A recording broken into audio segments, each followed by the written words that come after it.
Moving on to the next story. Last Wednesday, Universal shared a first teaser trailer for Jurassic World Rebirth. The new Jurassic film features a stacked cast with Scarlett Johansson, Mahershala Ali, Jonathan Bailey, and Rupert Friend.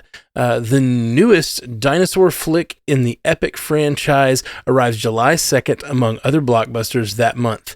The Fantastic Four: First Steps and Superman. Directed by Gareth Edwards, the film takes place 5 years after the storyline of Jurassic World Dominion, and the creators are citing Michael Crichton's original book as providing a lot of the plot inspiration.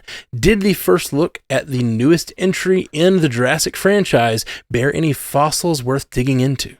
In the way that I will always see James Bond, Mission Impossible, and Marvel movies, I'm always going to go see a Jurassic movie. I love the Jurassic franchise. I think this trailer looks great.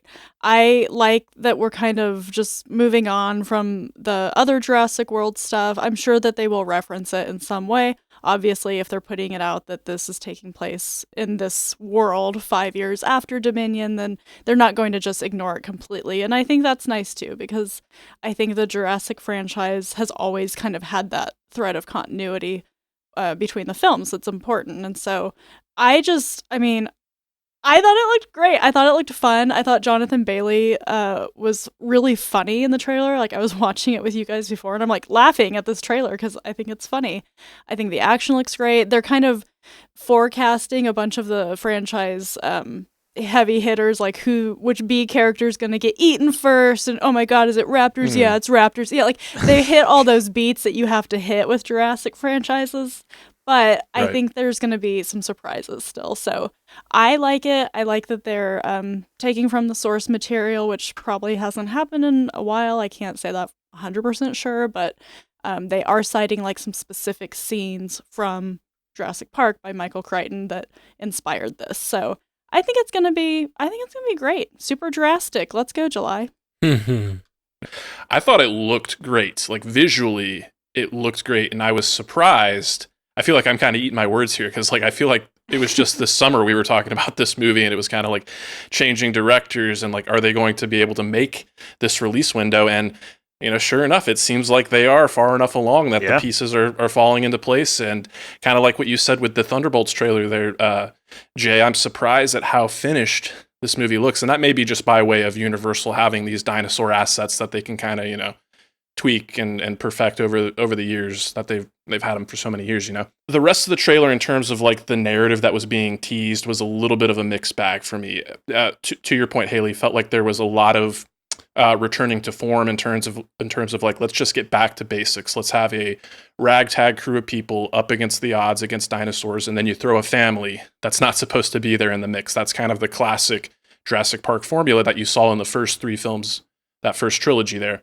But, and as we noted in this write down here, it's influenced by the Michael Crichton books. Yeah, I think he did more than one book, right? Mm-hmm. So I have not read those. I know that the genetic manipulation and cloning and things that have been teased are a part of that. So that's just where, I'm open to it. I will see what they present, and it's all going to come down to the execution. But I do get a little wary when it seems like we're returning to that well. It's like, you've got such a great concept. Take dinosaurs, like the ultimate predators, the apex beasts that roam this planet for, however long. I'm not the biologist here. Come on, Scotty. I do like dinosaurs, but I'm not the biologist here.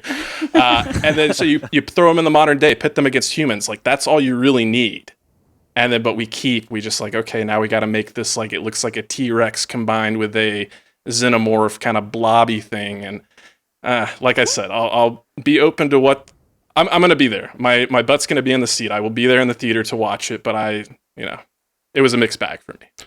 Yeah.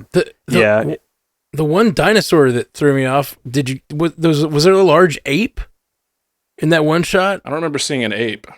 I think the big leg that went down or whatever was no. Is that what you're talking about? No, they're like in a lab. Where it turns red. Yeah, the room is red and it's full of smoke, and you can only see the outline. Yeah, that's and what I'm talking about. It looks like freaking King Kong. Yeah. Yeah, it looks like King Kong in there. A small King Kong, but still a Kong. Prince Kong. Prince if you Kong. will. Hey. Yeah. Hey, Jay, don't steal my jokes. I thought it looked like a T-Rex sandworm xenomorph hybrid or something like interesting. I Interesting. We'll have didn't to even notice what it looked go like. look. But no, Yeah. I definitely thought it looked like a large gorilla, which I was like, are they going for like other time periods I mean, where there they're were large saying apes? it's I don't taking know. place on the site of the original research for the original park. And I Right. do like that because we see at the very beginning of Jurassic Park a dinosaur getting, I think it's a raptor, right? The raptor getting put on Jurassic Park. Yeah. And so it came from Shoot somewhere, her! right? So I like Shoot that that's like her! I like that I like that about it. That's like, oh yeah, this happened all the way back in the first movie. And where did you think they came from? We didn't breed them here. They did have a lab on the island, but they came from somewhere else. Like, I like that, actually. Yeah. It seems like in the trailer they made the point to note that this is the island where they sort of dumped all of the misfits that they created. So they would genetically manipulate these dinosaurs on the other islands that we've seen in other movies. And then if something went wrong and one was too aggressive or one had too many claws or whatever, they just threw it on this particular island. And yeah, I'm with you, Scotty. I will reserve judgment always. I do love the franchise. I'm all in. I'll be there. But I do sometimes take issue with franchises who always try to up the ante with the same story. So I'm really thinking about like Star Wars, for example. Like whenever we got The Force Awakens, it's like, oh yeah, we've got this big thing that can destroy planets, but it's bigger and it's a planet too, and you've got to destroy it. And it's like, okay, well, it's obviously just the story of the Death Star, but just bigger. Like it's just a big planet now, or whatever. And sometimes that just doesn't work for me. Like I love nostalgia. I love nostalgia in movies. I'm a sucker for nostalgia in movies. Like you can throw nostalgia in movies and I'll eat it up. But sometimes it's just like, man, like tell me something new, like take it in another direction. And so for this to kind of be like, okay, these are dinosaurs, but this is like the Frankenstein one that's way worse than all the others. They kind of played with that a little bit in the last one with like Chris Pratt and all them, like we made a super dinosaur, and it's the super predator or whatever. Like that's not always going to work for me personally, just kind of like, because it feels like you're returning to the same thing. It kind of feels like you're taking it and you're just saying like, well, we shot him with this drug and made him more of an evil dinosaur. And it's like, okay. Yeah. Well, You've already got dinosaurs. You don't need super dinosaurs. You just got dinosaurs. Yeah. So I guess I'm saying my fears out loud ultimately of what it could be, but still erring on the side of like, all right, well, let's give it a shot. Let's see what we got on the other end and hope that it goes in its own unique direction. And the cast, we've got new characters. We don't have to go and lean on the old characters and bring them back and try to fit them into the story. We're going like that's totally the right move to bring in these like very established actors too, and lead this franchise. Which Jurassic has not always like led with the headliners, and so to kind of bring in like really headliner, you're talking like A-list talent here to lead this movie, like that's a good move. It's a good sell for the movie. So ultimately, yeah, hopeful. I'll be there, but just a little kind of like, let's not go in that direction of repeating, right? Like, let's not go back to that same well again. You guys were talking about, I think, Jay Scotty, you were talking about how this was kind of felt rushed when we heard about it. We weren't sure they were going to make the date and all that. Right. And we were talking earlier about movies and how sometimes they release trailers too soon. The CGI in this looks great. Yeah. Like in this trailer, Yeah, I think the CGI looks amazing. The one scene where the guy is swimming through the water and the T-Rex or something like it keeps chomping into the water looks so good. And I wonder if that's a result of like lots of great water being created in the last 10 years with all the Avatar movies and the Aquaman movies, and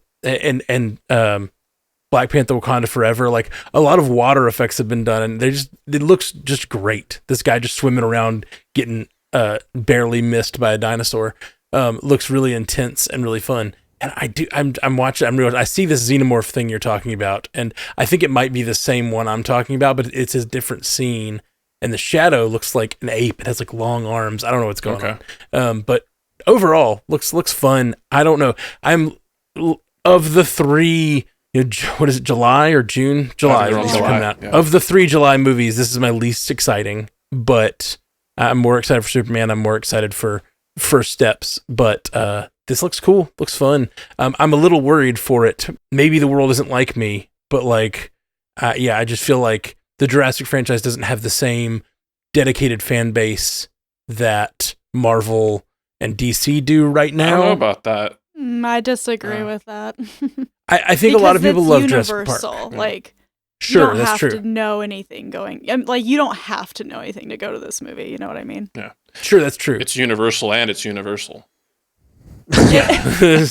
But thank you. That's kind of the opposite side of the coin. Like, I don't think it has as strong of a, like, people that are, waiting for the next Marvel movie every 3 months or whatever. There's just this sort of fervor about that and a fervor for DC stuff. Jurassic movies are something that is more broader appeal, though. So I don't know. It kind of could go either way, but I'm worried about it being smushed. I'm worried about all three of those movies being smushed together. Honestly, I'm worried all three of them might not I get think July is going to be huge. Yeah, it will be. It 100% will be. I just worry that one of them is going to get smushed out of the hugeness, I guess. But we'll see. You just watched a clip from Multiverse News. If you liked it, go to our channel. We got a whole episode that it comes from. So go check that out and hit the like and subscribe. And we got lots of clips you'll enjoy, but also full hour-long episodes of Multiverse News with lots of things that don't even make it to clips. So check us out. You stay clippy.